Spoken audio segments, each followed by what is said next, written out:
Welcome to the realm of Yomi. I am a nuke, faithful servant and right hand to death himself.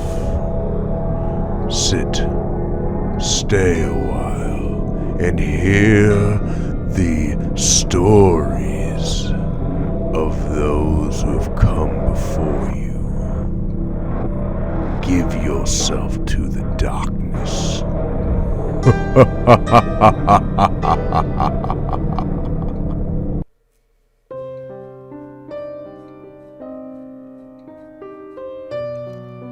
Raggedy Harold by John Taylor. 1,977 steps. That was the distance between Jaden's elementary school and home. Christy repeated this to herself as she washed her hands for the 4th time. She texted her son 4 times as well, each time getting an "I'm fine, Mom," with their safety word soap. But no more.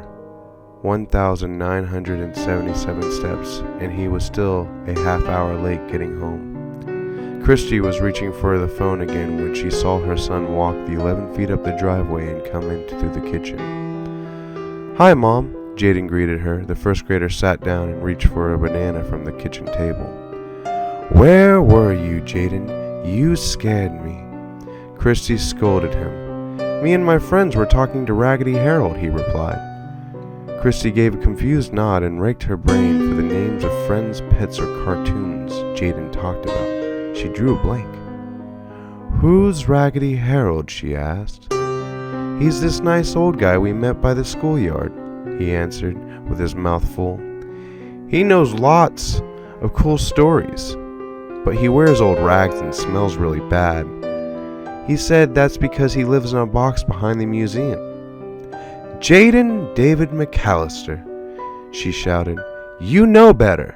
We've been over stranger danger how many times?" "He's not like that," Jaden snapped back. "He's nice. He used to be a priest of a big church before his church was burned down." Christy's blood froze, her eyes wide. She shook with revulsion. "Jaden, you stay away from him, you understand?" she demanded. "But Mom, this isn't up for discussion, Jaden. From now on, you'll come straight home after school with me." "Mom!" "Don't take that tone with me, Jaden. Now go to your room, start your homework, now!" Christy barked, pointing to the living room stairs.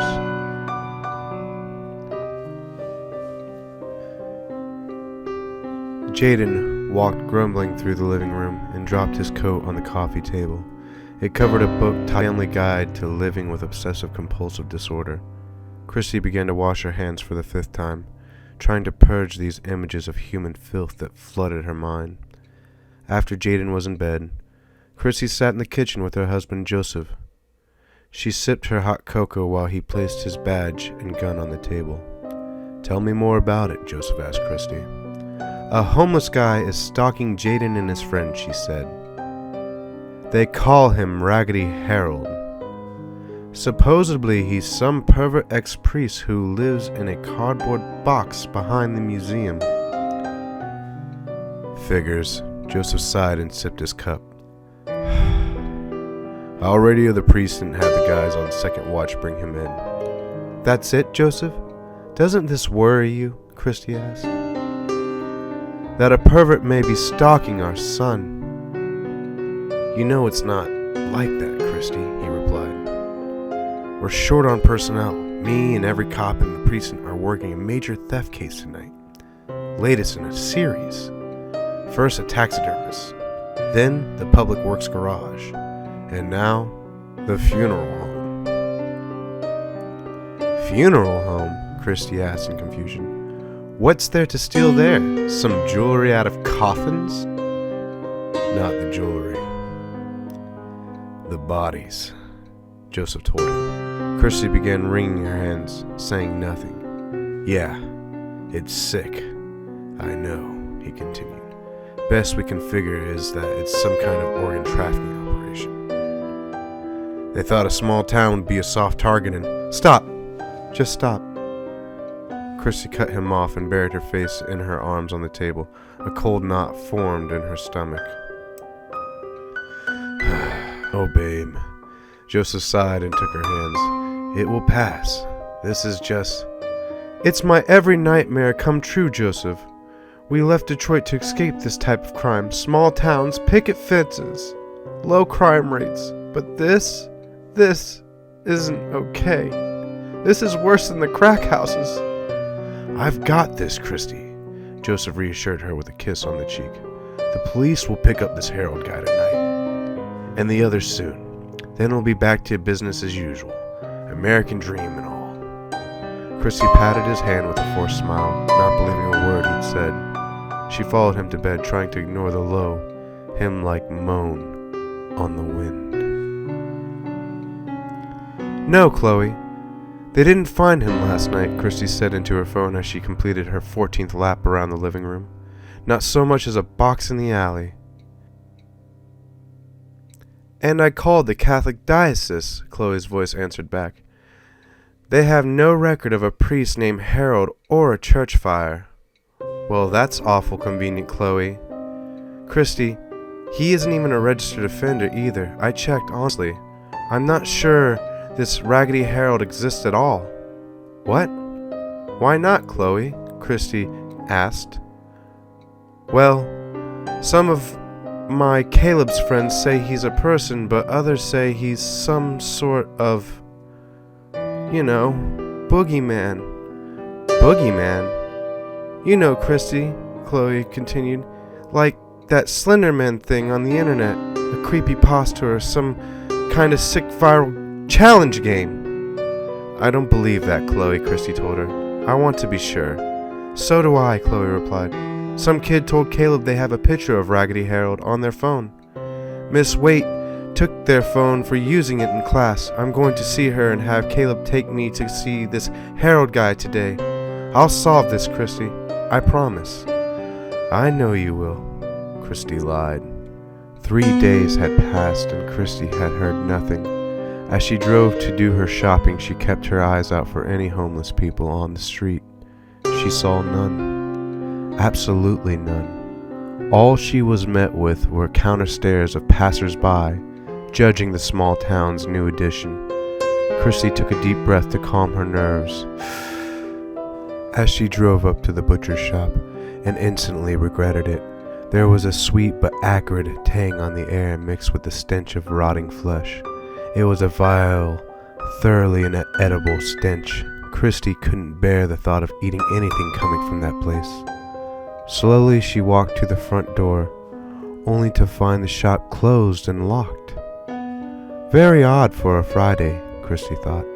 The stench had grown more potent, to the point of gut-wrenching, as she approached, yet the source didn't seem to be inside the building. Christy looked to her right and noticed a dark crimson streak on the sidewalk leading around the corner into the alley behind the butcher's shop. It was dried blood.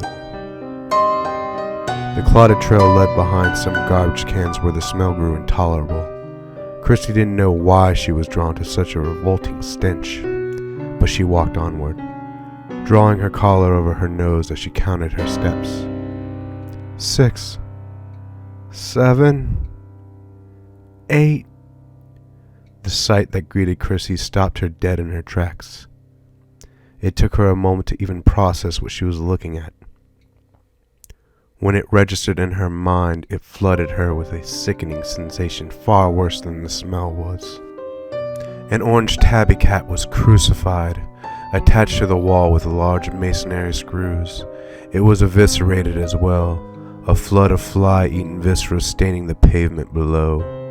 Crowned with its eyeballs, a circle of strange glyphs surrounded it, written in its own blood. The writing seemed pictographic, with rat-like figures and runes like nothing Christy had ever seen. The glyphs were perhaps what bothered her the most. There was something so unclean about them. They seemed so alien to the decent Christian small-town world around her.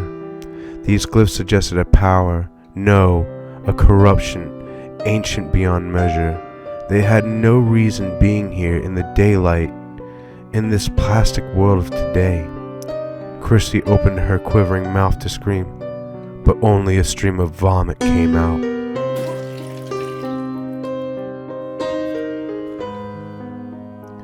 Christy barely had the time to pull down her collar and fled the alley in a panic afterward. She somehow found her car and locked the door, frantically clawing for her phone. It rang in her hand before she could dial the police, eliciting a sharp scream from Christy. Her eyes widened in deep fear as she saw it was Jaden's school calling. "Hello?" Christy whimpered. "Miss Callister," a rushed voice replied. "This is Miss Davis, the school nurse. You need to come and get Jaden. There's been an incident at school." Christy's tires screeched to a halt. She didn't care about the fire hydrant she was parked in front of. Christy only had one thought on her mind as she ran towards the school, calling her son's name as she rushed towards the yellow tape and cluster of ambulances at the door. "Jaden!"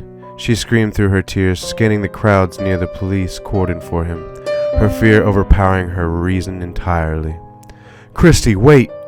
She heard her husband's voice call out. Joseph came running to her from the police line, his uniform covered by a tactical vest.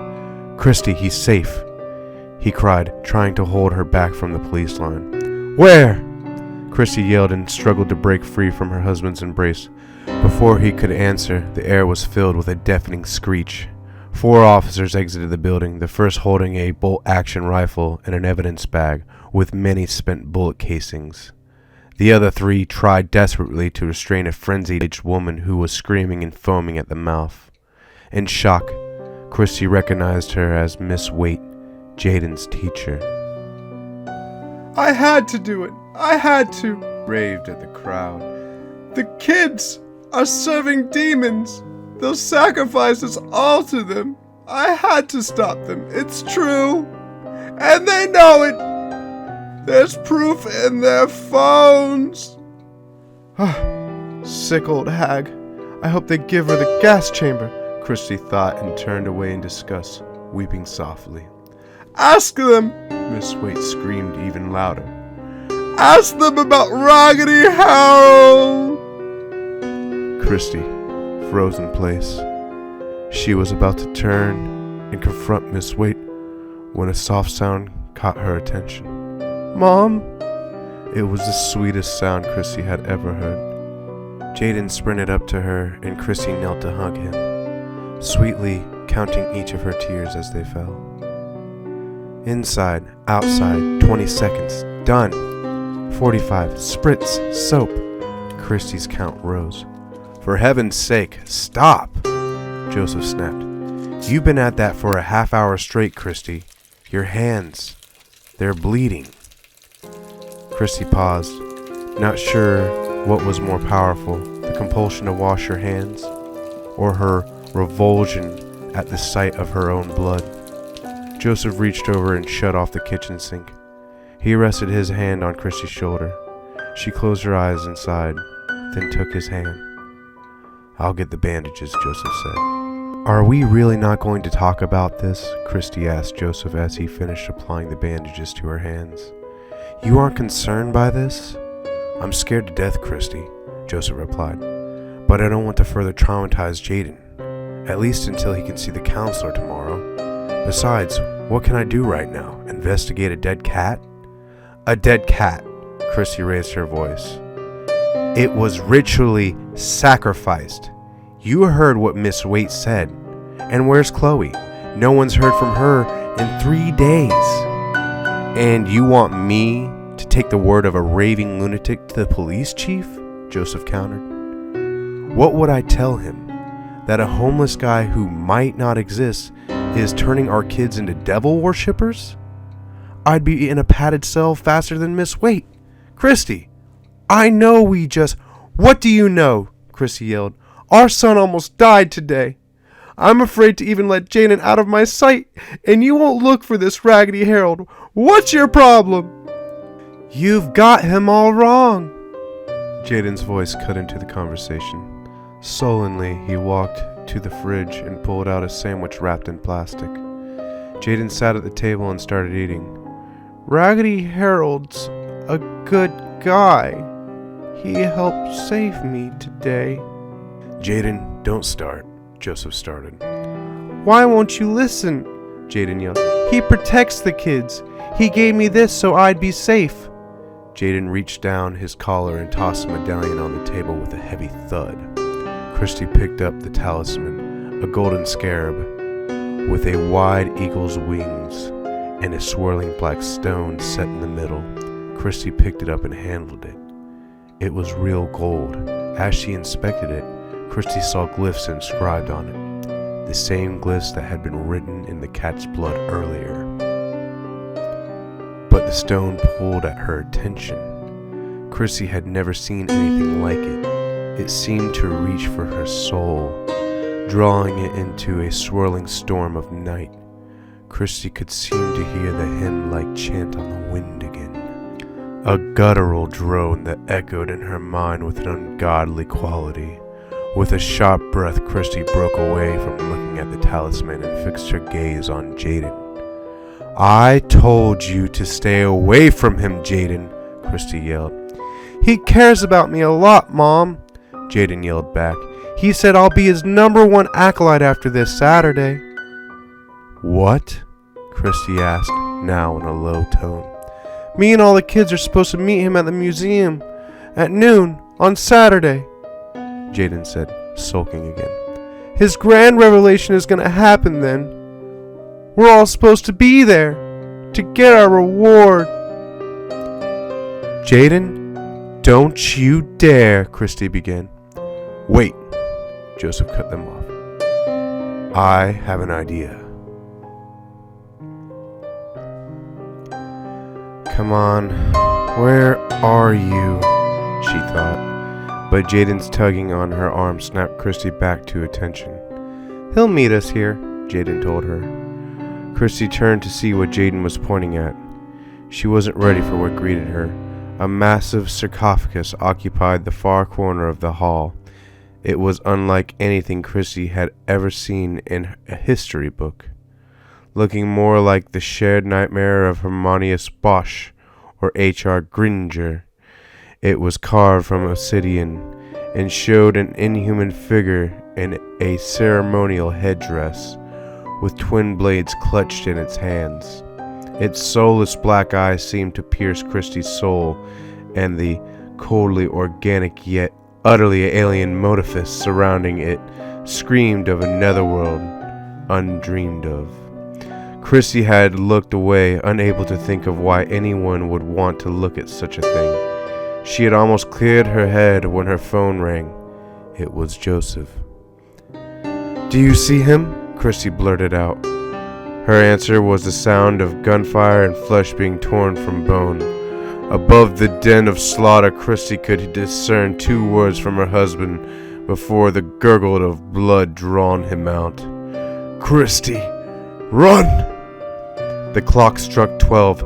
Suddenly, all the children except Jaden began to sing a low moaning chant, one that got lower and lower, freakishly deep for the young children singing it. It was accompanied by the sound of frantic screaming and the breaking of glass coming from the outside hall. Christy stepped forward to see what was the cause of the panic. She sorely regretted that. Into the hall shambled a legion of horrid, half-mummified things. The padding footsteps quiet as burly, once human abominations dripping tannin, bitumen, and salt advanced in a crushing tide of living death, moaning the dread hymn of the children, biting, clawing, and mobbing the adults, but ignoring the children echoing their hellish chorus. At the head of the mass of unhallowed dead, Christy recognized Chloe.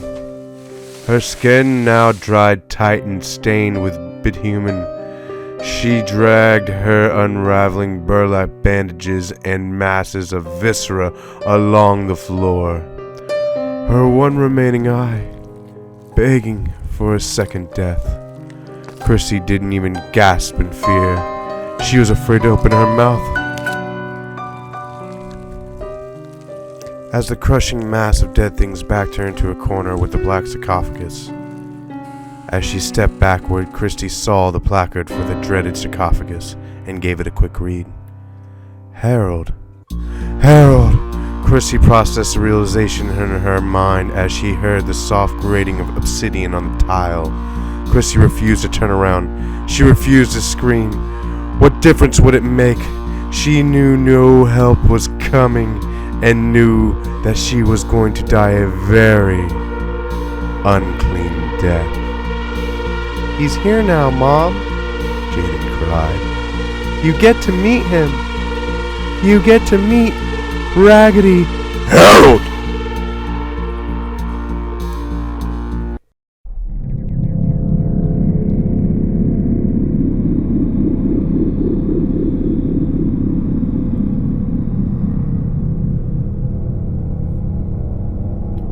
Well, how unfortunate for Christy, spending all that time washing her hands, only to meet such a messy end. Well, until next time, lost souls, please do remember to subscribe for more content.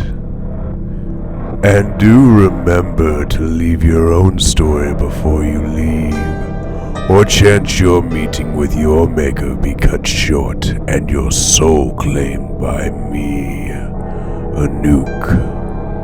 You can submit your true or allegedly true horror stories here for narration. In the description is my email, realmofyomi@gmail.com. Farewell, lost souls.